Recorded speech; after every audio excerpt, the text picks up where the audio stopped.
July 23, 2026, Huwebes.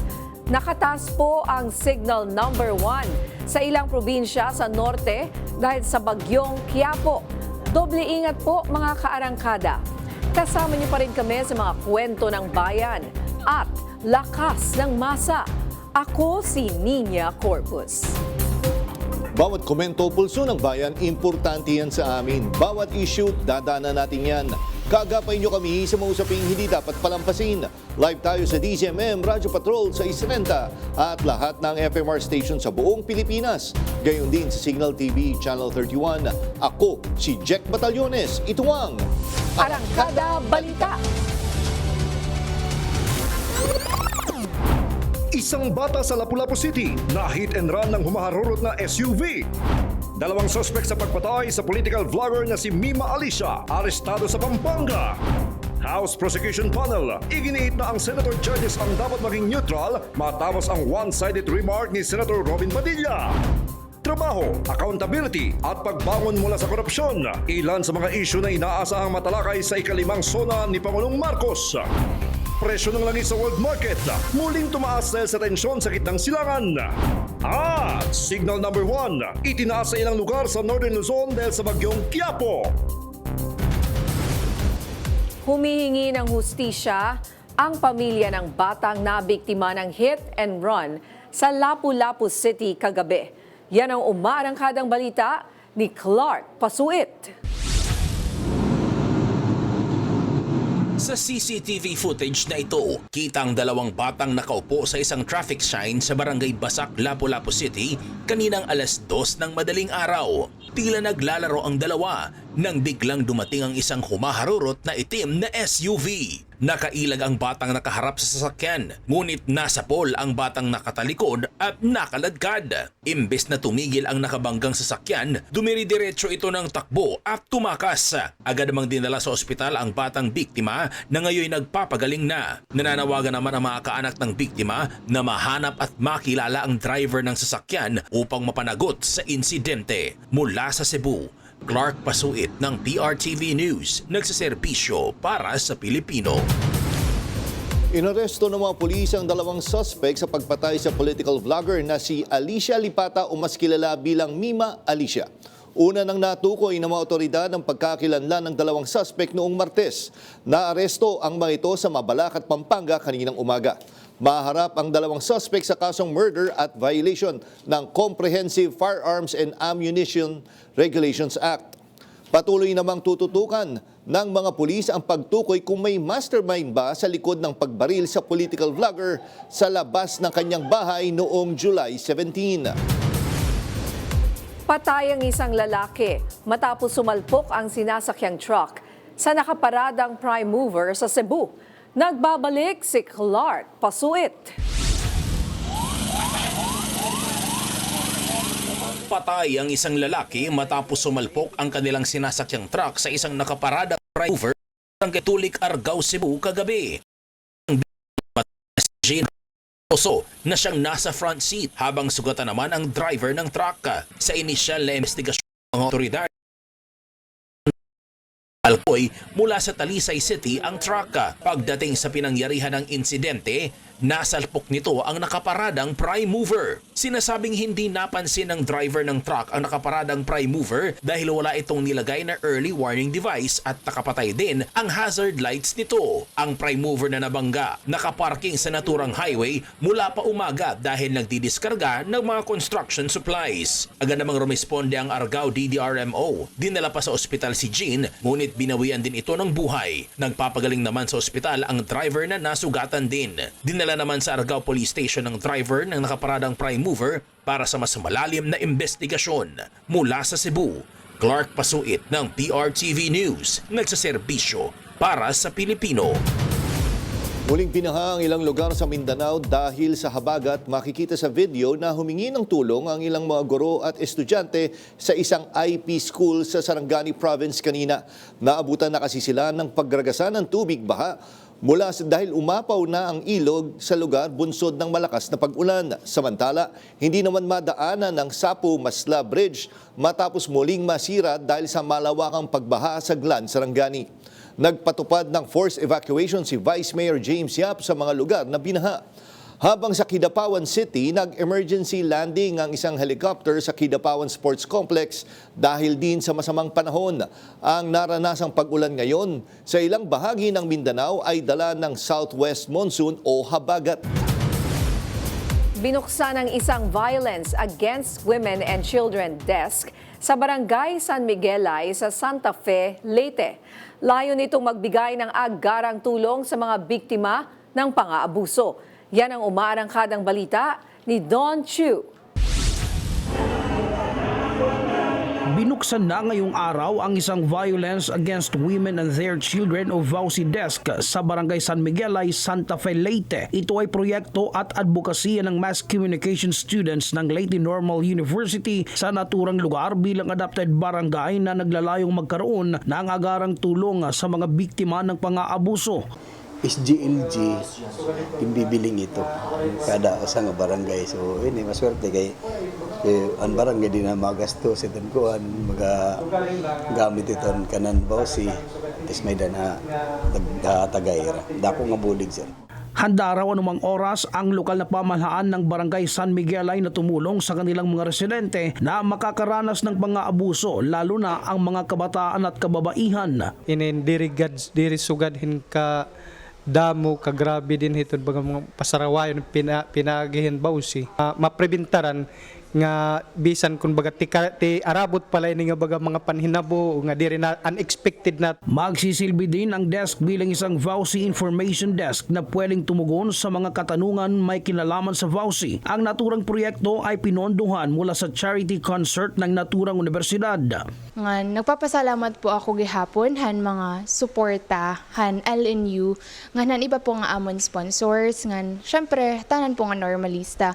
I feel overwhelmed po gihapon with the support nga amon po nakakarawat tikang pohan katika. Ayon sa Department of Social Welfare and Development, umabot ng mahigit 6,880 ang kaso ng VAUCI sa buong bansa mula taong 2025. 732 nito ay mula sa Region 8. Karamihan sa mga nai-report na VAUCI cases sa rehiyon ay child labor at iba't ibang klase ng child abuse. Mula sa Tacloban, ito si Don Lian Rochu ng PRTV News, nagseserbisyo para sa Pilipino. Tumaas pa ang presyo ng produktong petrolyo sa pandaigdigang merkado matapos ang bagong military strike ng US at Iran. Ang benchmark international contract sa Brent North Sea crude lumagpas na sa $95 per barrel. Nagbanta kasi kamakailan si US President Donald Trump na pasasabugin ang isang tulay o power plant na sa Iran bilang ganti sa bawat pag-atake ng Iran sa mga tumatawid na barko sa Strait of Hormuz. Ayon naman kay Iran Foreign Minister Abbas Araghchi, nakahanda rin silang gumanti laban sa US. Dahil dito, posibleng maapektuhan din ang Pilipinas ng panibagong oil price hike sa susunod na linggo. Binisita ni Pangulong Ferdinand Marcos Jr. sa Camp Ricarte Station Hospital sa Puerto Princesa ang 2 tauhan ng Philippine Navy na nasugatan sa pangaharas ng China Coast Guard sa Ayungin Shoal. Kinilala ng Pangulo ang katapangan at tapat na paglilingkod ng 2 kawani ng Philippine Navy. Pinagkalooban din sila ng Pangulo ng Order of Lapu-Lapu at tig 100,000 pesos bilang tulong pinansyal. Nagpahayag din ang Pangulo ng buong suporta sa mga miyembro ng Armed Forces of the Philippines na nagtatanggol sa soberanya at karapatan ng bansa. Inaabangan na ang ika-5 State of the Nation address ni Pangulong Ferdinand Marcos Jr. sa Lunes, July 27. Para sa ilang personalidad, mahalagang matalakay sa SONA ang accountability, trabaho para sa mamamayan at pagbangon mula sa korupsyon. Ang SONA Special Report hatid ni Lester Aler. Sa Lunes na ang ika-5 State of the Nation address ni Pangulong Ferdinand Bongbong Marcos Jr. kung saan inaabangan ng taong bayan ang lalamanin ng magiging talumpati ng presidente. Matatandaang naging usap-usapan ang binitawang pahayag ni PBBM sa mga sangkot sa katiwalian sa gobyerno, partikular na ang mga nasa likod ng flood control skandala. Ani ng Pangulo, mahiya naman kayo. Kaya para sa ilang mga personalidad, mahalagang mabigyang punto sa darating na SONA ang ilang kasalukuyang issue sa lipunan. Accountability ang isa sa mga dapat matalakay sa talumpati ng Pangulo ayon sa constitutional lawyer and election law practitioner na si Attorney Howard Calleja.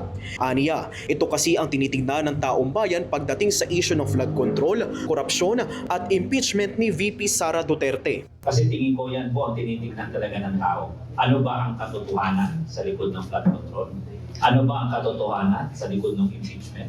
And this should not be a political this should not be politically motivated, but actually really motivated for good governance and transparency and accountability. Inaasahan naman ng presidente ng bagong alyansang makabayan na si Renato Reyes Jr. na marinig sa SONA kung papaano babangon ang bansa mula sa korupsyon at krisis sa ekonomiya. Ang kailangan marinig siguro yung paano tayo babangon. Paano tayo babangon mula sa kumuni ng korupsyon?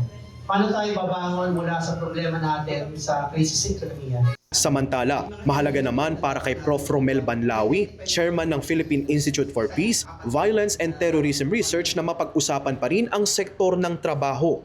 Para sa kanya, sa kabila ng mataas na bilihin, mahalaga na may trabaho ang mamamayang Pilipino nang hindi na kinakailangang umasa sa ayuda ng pamahalaan. Kasi kahit nakataas ang bilihin, basta may trabaho ka, at least, kaya idadaos mo yung araw. Kasi yung ayuda, kahit nabibigyan ka ng ayuda, magdadaos lang yan in few days, pero pag nawala ng ayuda, gutom ka na naman. Sa kabilang banda, sinabi ni Reyes na maituturing na malaking butas sa talumpati ng Pangulo kung iiwasan niya ang issue ng flood control. Doon sa mahiya naman kayo. So after 1 year, ang tatanungin ng tao, may nahiya ba? May nangyari ba?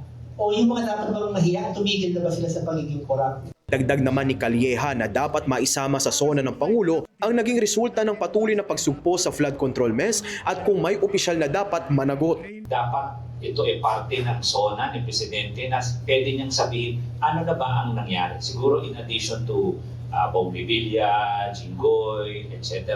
Ano pa ba? Ako si Lester Soler ng PRTV News, nagseserbisyo para sa Pilipino. Nagpaalala ang Philippine National Police sa mga organizer ng mga kilos protesta na tumulong na mapanatili ang kaligtasan ng mga lalahok sa rally sa State of the Nation Address. Ayon sa PNP, dapat kumuha ng kinakailangang mga permit ang mga organizer at makipag-ugnayan sa mga LGU at pulis. Nanindigan ng PNP na rerespetuhin at proprotektahan ng pulis ang karapatan nilang magpahayag ng opinyon at hinaing sa gobyerno. Pero kailangang mapanatili ang respeto at ang peace and order sa rally. Nasa 20,000 na police personnel ang ide-deploy sa ikalimang SONA ng Pangulo sa Lunes. Samantala, walang pasok sa lahat ng public at private schools sa Quezon City sa Lunes, July 27. Inanunsyo ito ng Quezon City Government sa harap ng gaganaping State of the Nation Address ni Pangulong Ferdinand Marcos Jr. Ayon sa Quezon City LGU, layo nilang hikayatin ang publiko na makinig sa SONA at maiwasan ang pagsisikip ng traffic. Mga karangkada, tutukan po ang 2026 SONA ng Pangulo at PRTV News Special Coverage.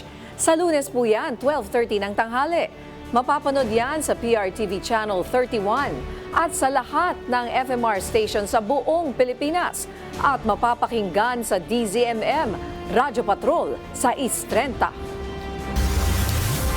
House Prosecution binatikos ang hiling ng kampo ni VP Sara Duterte sa Senado ang sumagot ng ilang gastusin ng depensa sa impeachment trial. Marami pang maiinit na balita sa pagbabalik ng Arangkada Balita.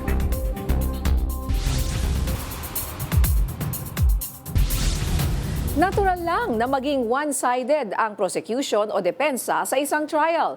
Pero giit nila ang pagiging patas at walang kinikilingan ay inaasahang dapat manggaling sa mga senator judge. Yan ang umaarangkadang balita ni Mari Ocampo. Already the witness. He kept on raising the question, did you believe... Magkaiba ang papel ng prosecution at senator judges sa impeachment trial ni Vice President Sara Duterte. Ito ang tugon ng prosekusyon matapos hikayatin ni Senator Judge Robin Padilla na huwag maging one-sided sa paglilitis. Anila, tungkulin ng prosekusyon na patunayan ang articles of impeachment, habang trabaho naman ng depensa na pabulaanan ang mga ito. Una yung sa pagiging one-sided po ng prosecution. I think that statement is pretty clear as day. Since as mentioned, naturally, it is understood na we cannot be neutral since it's an adversarial proceedings. Para kay Dinagat Islands Congressman Kakabag-Aw, ang pagiging neutral kasi ay inaasahan sa senator judges. Dapat pakikinggan mo ang lahat ng panig. Sa dulo, magde-decide ka batay sa napatunayan ba yung mga allegation. Pwede definitely magde-decide ka for or against. Para sa prosekusyon, malayang makapagtanong ang mga senator judges sa alinmang panig kung makatutulong ito sa paglilinaw ng mga issue. Samantala, naniniwala naman si House Lead Prosecutor Jinky Luistro na mananatiling tapat ang senator judges sa kanilang sinumpaang tungkulin. At the end of the day, I am hopeful na political neutrality ang mananaig sapagkat napakaliwanag niyan sa Senate Rules on Impeachment. Paalala naman ni Private Prosecutor Lorna Kapunan sa Impeachment Court. Although you judge what you saw, the public will judge what they have seen so far. They will also judge together with the case, the merits of the case. They will also judge the judges. So reminder to, I guess, to the court that the public is out there. Natapos na ng House prosecution ang presentation nito sa Article 4 ng impeachment complaint na tumatalakay sa alegasyon ng grave threats laban sa Vice-Presidente. Sa mga susunod na pagdinig, inaasahang lilipat na ang impeachment court sa usapin ukol sa confidential funds ni VP Sara. Ako, si Mari Ocampo ng PRTV News, nagsaserbisyo para sa Pilipino.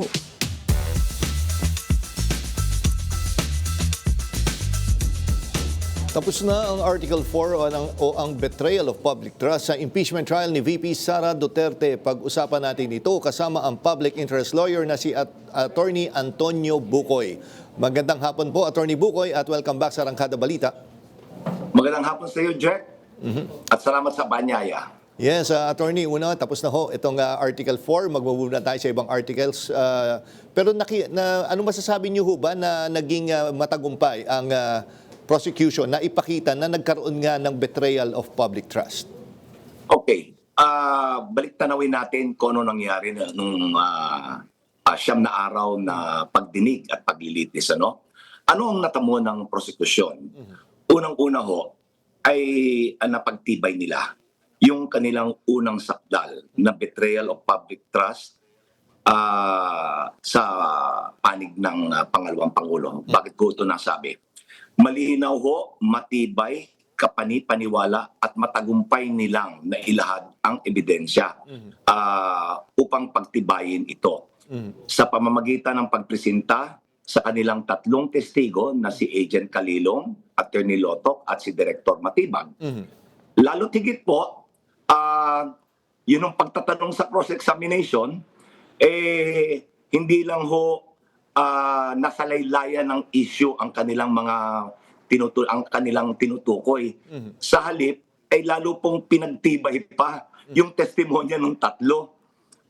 Ganon din po ang naging resulta sa pagtatanong ng ilang senators, judges, lalo hong umigting yung paniniwala na totoo, na seryoso ang kanyang ginawang pagbabanta sa Pangulo. And Attorney, yun nga di ba may point doon na nagbawas ng witnesses itong prosecution? Tingin nyo nakabuti po ito? Tingin ko po nakabuti sapagkat ang kanilang sinabing dahilan kung bakit nila ini-atras yung iba pang testigo ay dahil ito ay pagpapatunay lang or corroboration lang. Na hindi na naman kinakailangan. Ang corroboration ho kasi, kinakailangan yan kung hindi ho matibay yung inyong ebidensya. So kinakailangan dagdagan nyo pa upang patunayan to. Sa kanilang palagay, sa kanilang pananaw, ay kumpleto na at sapat na yung kanilang nailatag na mga ebidensya. Dokumentaryo, demonstrative, gaya ng video, pati testimonial, yung sa tatlong testi. And attorney, ano masasabi niyo sa manner na kumbaga hindi na mapasinungalingan yung video talagang napakita na talagang nag-exist yung video. So ang ginawa nila ay inatake naman nila yung credibility ng tatlong witnesses. Doon kay Kalilong, pati si Sir Attorney Lotok, di ba? Parang ginawan pa ng issue yung kung sino yung nag-appoint sa kanya doon sa posisyon. At ito nga po si Director Matibag din ay naging marami din mga isyong ibinato sa kanya, lalo na yung katulad nung kasama pala ang kanyang asawa sa mga naging endorser ng impeachment complaint. So natural lang ho ba ito na kumbaga dahil hindi na nila mapasinungalingan yung video ay yung credibility na ang kanilang pupuntiryahin? Yan ho talaga ang sistema sa ating paglilitis. Ano po? Unang-una po, nais kong tuunan ng pansin yung video. Ito ho ay napaka-incriminating ng video Pero sa halip na ibaon nila ito at lumihis sila, tutukan nilang ibang issue, paulit-ulit pa nilang ipinalabas ito. So lalong pinagtibay at sila mismo, kinumpirma nila na yung video ay totoo at authentic, hindi spliced, hindi AI. Sapagkat sila mismo ang gumamit nito. Hindi lang yon. Binigyan nila ng mas lalong pagkakataon ang mga testigo upang ipaliwanag yung kanilang naging ang kinalabasan ng kanilang investigasyon. Sa panig ho naman ni Director Matibag, sa kanilang pagtatanong, pinalabas pa nila na itong si Director Matibay ay dating nagsilbi din sa dating Pangulo. So, lumalabas na wala siyang kinakatigan dahil dati nagsilbi siya sa dating Pangulo and then ngayon tumitistigo siya. Bakit siya tumitistigo? Sapagkat nakita niya na meron talagang batayan yung ginawang pagbabanta. So mali din ho yung naging estratehiya ng nung cross-examination na imbis na tibagin nila yung kredibilidad sa tamang paraan, lalo nilang pinagtibay yung kredibilidad. And attorney, napansin naman din natin yung mga ilang manner ng pagtatanong ng mga senator judges. Yung iba nga ay medyo condescending yung mga tone. Tingin nyo ba proper ho yung di ba dapat clarificatory questions lang ang tinatanong po nila? Tama po. Sa panigo ni Bongo, yun hong pagbugbog ni Vice President Duterte dun sa kawawang sheriff na nagpapatupad lang ng kautusan ng husgado. Wala namang lumabas na ebidensya kung ano yung surrounding circumstances nito. Ang nangyari si Senator Judge Bongo ang naging testigo. Siya nagpaliwanag kung ano yung nangyari, ano yung background dito. So mali po yun Dapat ang testigo magsasabi nun, hindi ang Senator Judge. So, para siyang naging defense counsel, hindi lang defense counsel, naging testigo siya. Maling-mali ho yun. Tsaka may mga ibang senators din nagbe-bring up pa ng point kung naimbestigahan din ba yung issue na kay Pangulong Ferdinand Marcos Jr., pati na rin minsan nadamay din po si former Speaker Martin Romualdez. Ano masasabi niyo po doon na may mga ilang senator judges na nagpapasok na ibang issue dito sa Article 4? Wala akong katuturan niya sa usaping ito. Ang usapin dito ay yung Vice President at ang ginawa niyang betrayal of public trust and commission of high crimes. Hindi ho nasasakdal dito ang ating Pangulo at ang dating Speaker at wala akong kinalaman dito yung sinasabi ng katiwalian. Yung katiwalian kanilang na yan konklusyon wala pa ho naman nagiging tamang proseso patungkol dyan. Ito nga din, attorney, moving forward kung sakali next week ay napag-usapan na pinayagan na ng ipasampina ang BIR box, pati yung bank records. Tingin nyo, although may pagdadaanan pa naman itong proseso, gaano pa kahalaga ito? Napakahalaga ho dito. Yun income tax return nila ay mahalaga upang ito ay iugnay sa kanyang SALN at upang iugnay sa kanyang mga bank records kung magtutugma ito. Ito ay kanilang nilalabanan upang wag mailabas sapagkat masyadong maliwanag na lalabas yung buong larawan ng katiwalian pag ito ay nailahad. Yun ang kanilang iniiwasan. Subalit, dahilan sa nagdesisyon na ang impeachment court na isabpina to, matapos sila magkaroon ng caucus, kailangan na lang nilang harapin yung paglalahad ng mga ebidensya nito.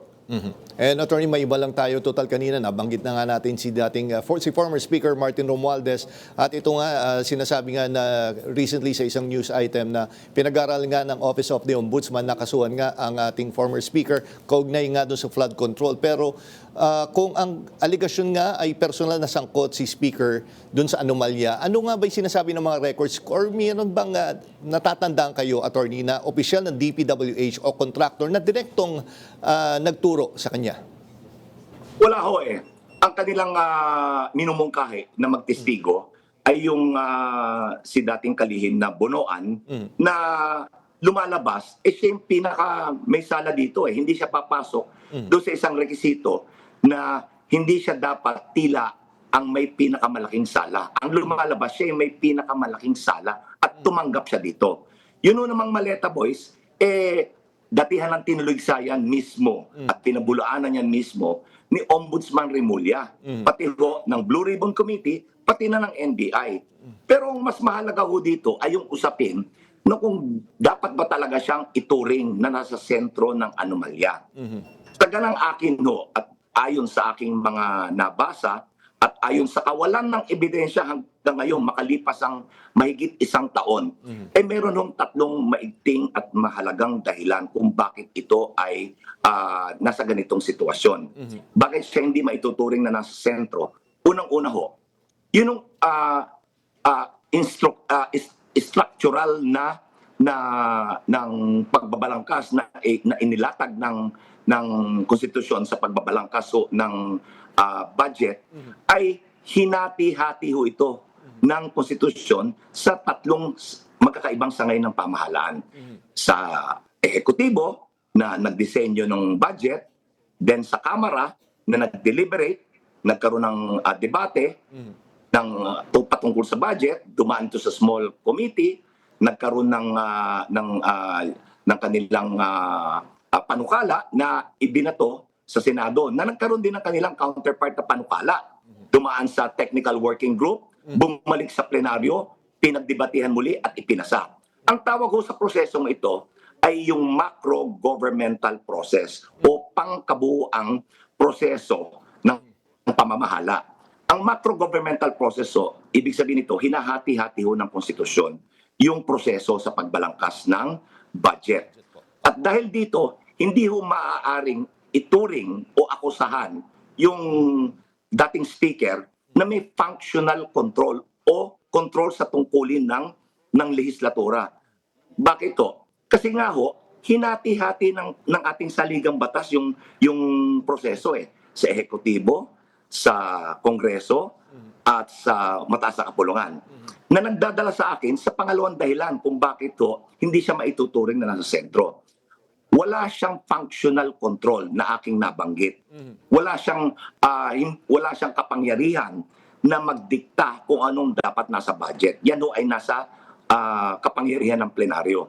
Lalo't higit, wala siyang kapangyarihan na magdikta kung ano ang lalamanin ng National Expenditure Program na nasa poder ng Pangulo. At lalo't higit, wala siyang impluensya sa pagpapatupad o implementasyon ng mga proyekto sa flood control.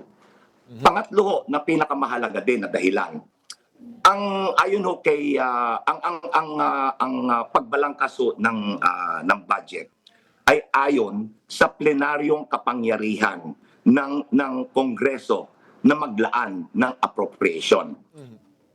Si dating Senate President po, Drilon, ay naging amicus curiae sa Supreme Court. Amicus curiae ho ay Latin ng friend of the court. Ibig sabihin ho ito, kinikilala yung kanyang pagkadalubhasa at natatanging kaalaman sa proseso ng pagbalangkas ng budget. Naging amicus curiae ho siya sa pagdinig ng Supreme Court doon sa inilatag na petisyon na tumutulig doon sa 2025 budget. At doon ho, binigyang diin ni dating Senate President Drilon as amicus curiae na ang katiwalian ay nangyayari sa implementasyon, hindi sa pagbalangkas ng budget. Hindi sa pagbalangkas.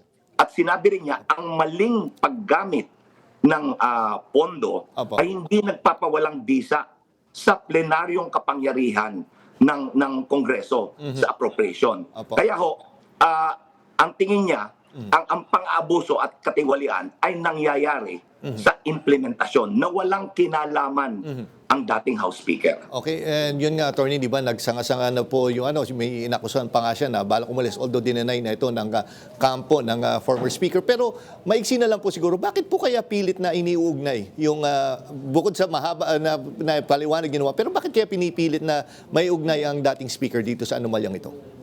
Leo, nauna yung kanilang akusasyon yung big fish na sinasabi niya.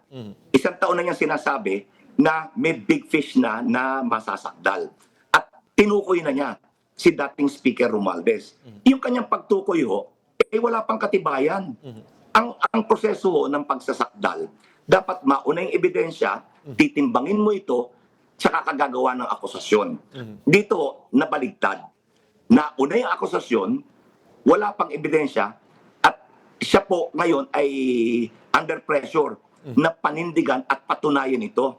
So, yung big fish na tinukoy niya noon, na si dating Speaker, na akusasyon pa lamang na walang batayan, kinakailangan panindigan niya. Kaya, attorney. Yes, attorney. Yeah. Kala ko naputot. Attorney, kaya, kala ko nawala yung audio niyo po. Again, maraming salamat po, Attorney Bukoy, sa oras na binigay niyo dito, as always, sa Arangkada Balita. Magandang hapon po, Attorney, at mabuhay po kayo. Pag kayo ang nag-imbita sa akin, hindi ako pwedeng tumanggi. Sige po. Magandang gabi po at salamat. Salamat po. Ingat po. Pinag-aaralan ng prosecution at defense team ang panukala ni Presiding Judge Cheese Escudero na palitan ang kanilang mga tagapagsalita na kabilang sa listahan ng kanilang mga legal counsel. Yan ang umaarangkadang balita ni J.M. Pineda. Mention of the body. Bago mag-adjourn ang ikasyam na araw ng impeachment trial ni VP Sara Duterte kahapon, isang mungkahi ang iniwan ni Presiding Officer Senator Judge Francis Cheese Escudero patungkol sa mga tagapagsalita ng magkabilang kampo ng prosecution at defense.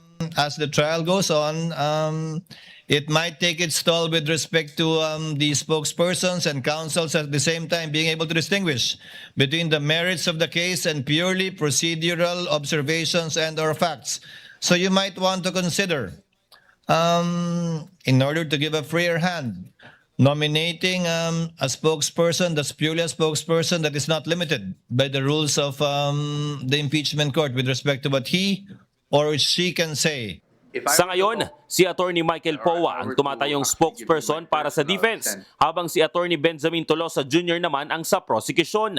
Pareho rin silang kabilang sa listahan ng mga legal counsel ng prosecution at defense panel. Ayon kay Senate Impeachment Court spokesperson Attorney Reggie Tonggol, nagpaalala lang ang presiding officer lalo pat posibleng malabag nila ang Rule 18 kung saan makapagsabi sila ng mga merito ng kaso sa labas ng korte. Maingat naman umano ang dalawang tagapagsalita. Pero habang gumugulong ang impeachment trial, mas mahirap daw na balansihin ang kanilang trabaho. Sagot naman ni Powa, ikukonsulta pa nila kay VP Sara ang naging suwestyon ng impeachment court. So this is something that I cannot decide by myself. It will be something that I will have to talk to the Vice President about and hear her thoughts on the matter. And if ever, then we'll let you know. At the end of the day, whatever she thinks is best and whatever I can do to contribute to help, in this impeachment proceeding, I'm willing to do either. Ilalatag muna ng defense team sa Vice Presidente ang advantage at disadvantage ng magiging desisyon ng kanilang kampo. Nauna naman nang sinabi ni Attorney Powa na dagdag trabaho kung maglalagay ng spokesperson na hindi kasama sa counsel ng defense team. Kailangan pa raw kasi itong gabayan sa mga sasabihin sa media. Ang hanay naman ng prosecution panel, pag-uusapan muna kung papalitan ba ang kanilang tagapagsalita. We will bring that up with Attorney J. Tolosa, no? And ever since naman, we are always deciding as a team, no?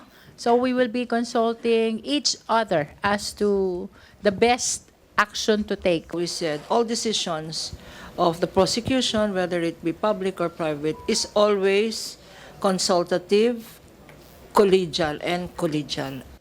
Pero nakadepende pa rin daw kay Atty. Tolosa kung aalis bilang counsel o mananatiling spokesperson ng prosecution team. Ako si JM Pineda ng PRTV News, nagseserbisyo para sa Pilipino. Tinawag ng House Prosecution na highly improper ang hiling umano ng kampo ni Vice President Sara Duterte na sagutin ng Senado ang pagkain at iba pang gastusin ng defense team sa impeachment trial. Kinwestiyon ng House Prosecution Panel ang ulat na hiniling nila VP Sara na sagutin ng Senado ang bayad sa kanilang catering at iba pang logistical expenses. Ayon kay House Prosecutor at Bicol-Saro Party List Representative Terry Ridon, maari pa umanong magdulot ng procurement issue ang kahilingan. Aniya, walang obligasyon ng impeachment court na sagutin ang gastusin ng alinmang panig sa paglilitis. Ayon naman kay Deputy Speaker at Iloilo Representative Janet Garin, hindi angkop ang kahilingan dahil may sariling opisina at pondo naman ang Vice Presidente. Tingin ko nga ho dyan, parang the OVP is basically opening up the Senate for a procurement case. Hindi ba kasi parang ang gusto nila, sarili nilang caterer, pero ang tagabayad, ibang tao. I find it highly improper kasi may opisina rin naman ng ating pangalawang Pangulo and they can actually charge all those expenses to their office. So yung isa lang kasi doon, yung pagdududahan mo ng Senado na baka mamaya may lason yung ipapakain sa mga tao, medyo maiinsulto ang ating Senado dyan. Naniniwala ang karamihan ng mga Pilipino na dapat harapin ni Vice President Sara Duterte ang mga paratang sa kanyang impeachment trial batay sa pinakahuling survey ng Momentum Research. May umaarangkadang balita si Christian Bascones.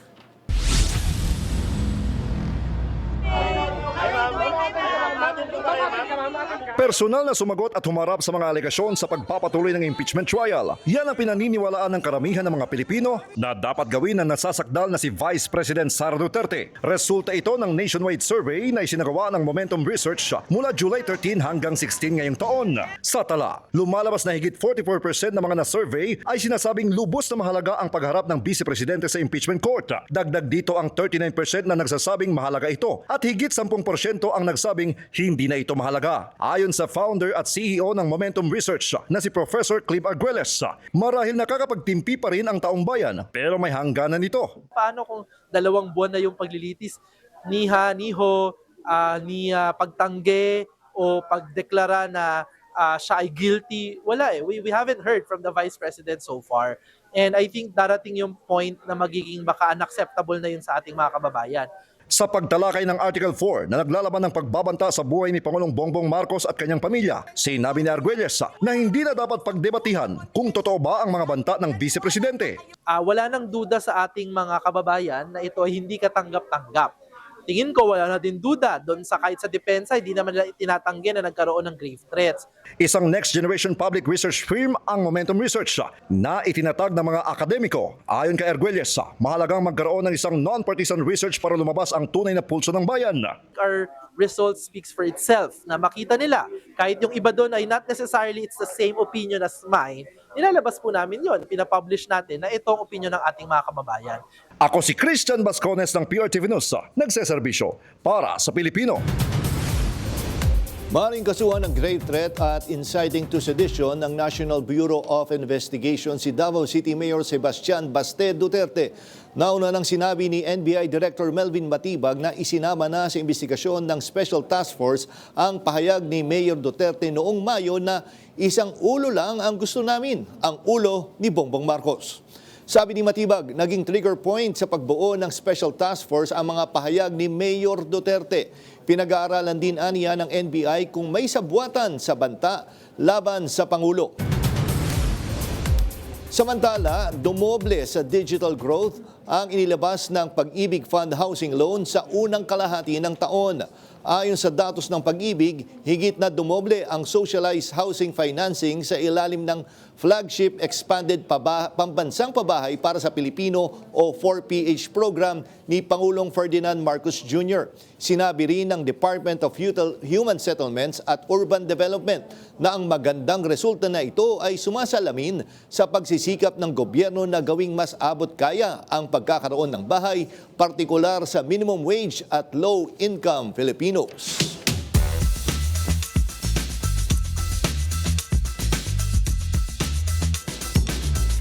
Sa pagkakataong ito, kasama natin ngayon dito sa PRTV Prime Media Studios, si Pag-ibig Vice President Jack Jacinto Jr.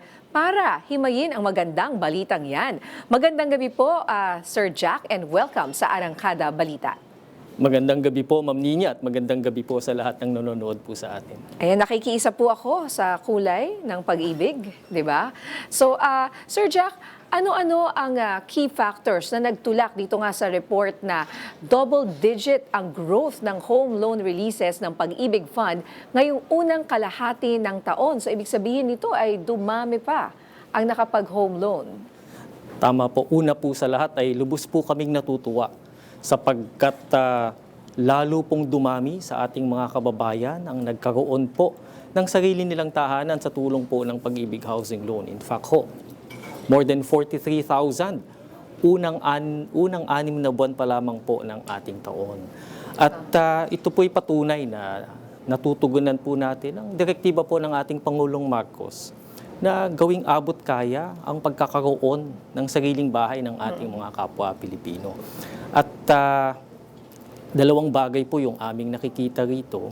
Una po ay sa tulong po ng suporta po ng ating pribadong sektor, maging ng mga fellow government agencies po natin, ay tumataas po at dumarami ang available na housing units na abot kaya ng ating mga kababayan. Habang ang Pag-ibig Fund po ay patuloy na ginagawang abot kaya ang monthly payments, ang ating Pag-ibig Housing Loan upang makabili ang ating mga miyembro ng sarili nilang tahanan. Ay himayin natin yan, yung mga housing loan na abot kaya para sa ating mga kababayan. Pero dito po muna tayo sa kabuuang 69.19 billion na ang naipamahagi doon sa sinabi niyong higit 43,000 na units. Paano po ito nakatulong sa pagsugpo sa pangkalahatang housing backlog ng bansa? Opo, ito po'y direktang tumutugon sa pangangailangang pabahay po ng ating mga kababayan. Sapagkat una po ay pinapakita ho nito na gumagana. At yung pong mga polisiya at yung pong mga programang ating ini-implement sa ilalim po ng pamumuno ng ating Pag-ibig Fund Chairperson, Housing Secretary Jose Ramon Aliling, yung pong mga programang inilatag po natin ay tunay pong tumutugon sa pangangailangan ng ating mga kababayan para magkaroon sila ng sariling bahay. At hindi po kami tumitigil dito sapagkat kailangan po ay lalo pa nating paramihin yung mga housing units na maaring mabili ng ating mga kababayan. Kasama na po riyan yung mga investments ng Pag-ibig Fund upang lalong dumami po yung mga socialized housing units, habang patuloy po nating pinabababa ang interest sa Pag-ibig Housing Loan para muli po maging abot kaya para sa ating mga miyembro ang magkaroon ng sariling bahay sa tulong ng Pag-ibig Housing Loan. Nasa magkano po per unit dun sa 43,000 na we mentioned earlier? Mula po doon sa 43,000 housing units, matutuwa po kayong malaman na around 6,600 po rito ang kabilang sa socialized housing units. Ibig sabihin, ito po yung dami ng ating mga kababayan na napapabilang sa minimum wage and low-income sectors na natulungan pong magkaroon ng sariling bahay. Natupad ho yung kanilang pangarap na magkaroon ng sariling bahay. Ito po ba yun? Yung, dahil sa Pag-ibig Housing. Kasama po riyan. Opo, ito po sa pagkakatanda ko, ito po sa Laguna. Sa Laguna. Opo, at makikita po ninyo, Ma'am Nina, ay ito po ay ready na po for occupancy. Maari na pong tirahan ng ating mga kababayan matapos po nilang mabili ito sa tulong ng Pag-ibig Housing Loan. At katunayan po, Ma'am Nina, yung pong ating Pag-ibig Housing Loan, muli po sa ilalim ng Expanded Pambansang Pabahay para sa Pilipino Program, maliban po dun sa ipapautang ng Pag-ibig Fund para mabili ang ganitong uri ng unit. Kadalasan po ito ay nasa 950,000 pesos. Wala pang 1 million. Opo, wala pa hong itong 1 million. At ilang square meters? Ito po ay Wala nasa pang- 32. Tanda ko po ito ay nasa 32 square meters. Tsaka maganda yung maaliwalas yung environment, malalaki yung mga kalsada. Kasama po yan. At ang Pag-ibig Housing Loan para rito ay ginawang mas abot kaya at sa katunayan po, maliban doon sa mahihiram ng ating miyembro para pambili ng bahay, ay maaari pa niyang dagdagan yung kanyang mahihiram na up to 100,000 pesos para po ang gusto po kasi natin sa Pag-ibig Fund at paalala po ng ating CEO na si Manang Malen Acosta, pagkabili ho ng bahay, dapat ay matirahan na agad, makalipat na agad yung ating miyembro. Kaya po, maliban sa pambili ng bahay sa tulong ng Pag-ibig Housing Loan, meron pa hong additional, kung kailangan ho ng miyembro, na 100,000 pesos para po ay makapagpa-install po ng electricity, ng ilaw, ay makapagpagawa pa ng additional partition para po muli pagkatapos ho niyang mag-housing loan at makabili ng sariling bahay ay makalipat na po agad ang kanyang pamilya doon po sa nabili nilang So may housing additional unit. na pwedeng hiramin na 100? Up to 100,000. Oo, up to 100,000 pesos na syempre mga gamit sa bahay, di ba? Kailangan mo rin ng budget Yung para pong mga dyan. fixtures po rito muli po para po ay makalipat na po Yes, yung yes. ang ating miyembro sa kanyang nabiling housing unit. So I'm sure marami ang mga kababayan natin talagang very interested, especially yung mga maliit lang ang kita at pangarap na magkaroon ng sariling bahay. Ito po ba yung 4PH, no? Kasama na po programa yan. po ninyo. So paano po pwedeng mag-apply dito yung ating mga low income wage earners or yung kahit mababa ang sweldo mo ay kaya nilang ma-afford itong 950,000. Yun po yung pinakamura, no? Tama ang pagkakataong magkaroon ng sariling bahay ay ito po ay hinahatid na ho ng Pag-ibig Fund sa lahat po ng ating mga miyembro, middle class earners, maging sa mga at lalo na sa ating mga low income and minimum wage earners. Una po sa lahat, lalo po nating pinababa ang interest rates. Pinapanatili ho nating mababa para abot kaya at magkano nga ba ang interest rates? ngayon po ay nasa 3% ang subsidized rate sa ilalim po ng Expanded 4PH program, yung Pag-ibig Housing Loan sa programang ito. Gaano po kahalaga ito, Ma'am Nina, at sa ating mga nanonood? Imbis po na ang monthly payments ay around 5,800 or 6,000 pesos a month, yung monthly payment ho dito para sa isang 950,000 peso loan, nasa 4,000 na lamang. So halos 2,000 po ang natitipid ng ating miyembro kada buwan sa kanyang monthly payments Okay. na magagamit pa ho niya sa ibang pangangailangan ng kanyang. At gaano katagal yung pagbayad niyan? Ang pagbabayad po naman ng Pag-ibig Housing Loan, in-extend ho natin up to 30 years to pay Yes. para ho mas mababa yung maging monthly payments. Kung gugustuhin po ng miyembro na mas maikli ang payment period, ay maaari po niyang gawin yon.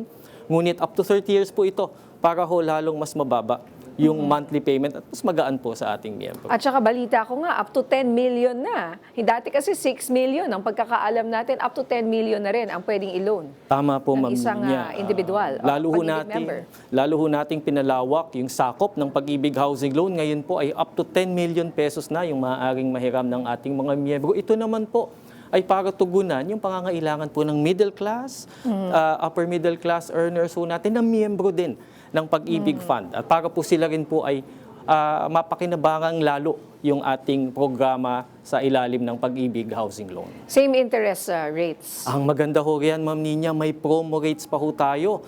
Until the end of the year, yung pong interest rates ho natin, pangkaraniwan ay nasa 6.25%. Ito po'y lalo ho nating pinababa para sa mga loans na mula 1.8 million pesos hanggang 4.9 million pesos. Ang interest rate po ay 4.5% imbes na 6.25%. At mga loans na mula 4.9 million hanggang 10 million pesos, 5.75% na lamang po for the first 3 years of the loan. Ibig sabihin po niyan muli, mas lalo ho nating ginagawang abot kaya ang magkaroon ng sariling bahay para sa ating mga miyembro sa tulong ng Pag-ibig Housing Loan. Alright, talagang marami pa sana kaming gustong itanong pero I'm sure babalik po kayo at aabangan rin kayo sa nagseserbisyo Niña Corpus at Mix Busto sa DZMM. Sana po, para sa pagpapatuloy ng aming usapang pag-ibig. Maraming salamat, Pag-ibig Vice President Jack Jacinto Jr. sa inyong panahon at mga ibinahaging impormasyon. Magandang gabi po. Maraming salamat po.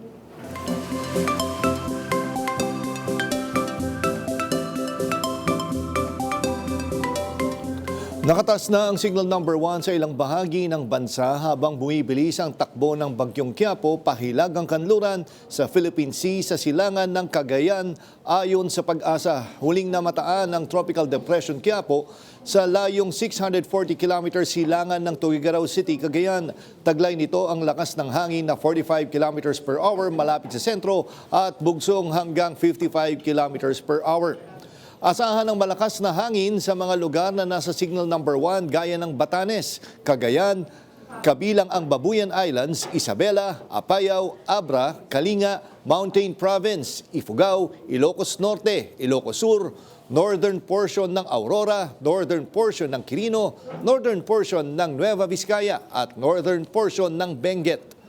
Bahagyang lalakas ang Bagyong Quiapo habang nasa Philippine Sea at maaring maging tropical storm category bukas. Lalabas naman ito ng PAR sa Sabado ng umaga. Asahan pa rin ang pag-ulan dahil naman sa habagat sa malaking bahagi ng Mindanao, Siquijor, Bohol at Southern Leyte.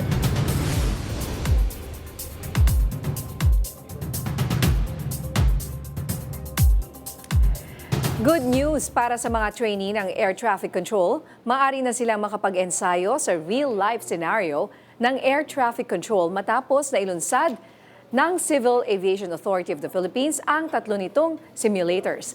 Yan ang umaarangkadang balita ni Justin Ignacio. Mas pinalawig pa ng Civil Aviation Authority of the Philippines o CAAP ang kadalang Air Traffic Training Service Center.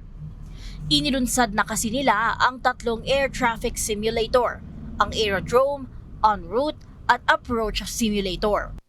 Yung simulator ay gagamitin sa training ng ating mga air traffic controller students. Isi-simulate yung normal procedures, yung emergency procedures. Ayon kay Transportation Secretary Giovanni Lopez, importanteng ginagawang moderno ang aviation infrastructure para maging competent ang sistema. Merong makakampante po tayo na lahat ng ating air traffic controllers, ang air traffic personnel natin, they're competent talaga para po i-manage ang air traffic natin.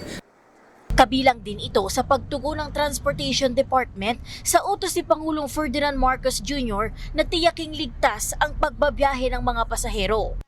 Ito yung isa sa mga inilunsa na simulators ng Civil Aviation Authority of the Philippines ngayong araw ng Huwebes. Ang nakikita nyo sa aking likuran ay ang Aerodrome Simulator. Dito mag-iensayo yung mga air traffic controller kung saan may mga real-life scenarios sa Aerodrome Control Tower. Good news naman ito para kay Cali Varias na nasa 3 linggo na ng pagiging trainee sa ilalim ng Comprehensive Air Traffic Service ng CAAP. This is a very great opportunity for me. Free yung training.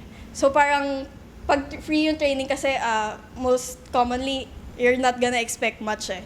Pero nung unang sinabi sa amin, may bago simulator, pinakita to. It's like, wow, free. Tas etong lahat. Dito kasi mas nai-immerse kami. Mas ma-practice talaga yung decision making namin. Nagkakahalaga ng 250 million pesos ang 3 simulators. Ako, si Justin Ignacio ng PRTV News, nagseserbisyo para sa Pilipino. At yan ang mga umarangkadang balita ngayong araw. Ako si Niña Corpus. At ako naman si Jack Batallones para hindi mahuli sa usapan. Kapit lang hanggang sa susunod na Arangkada Balita.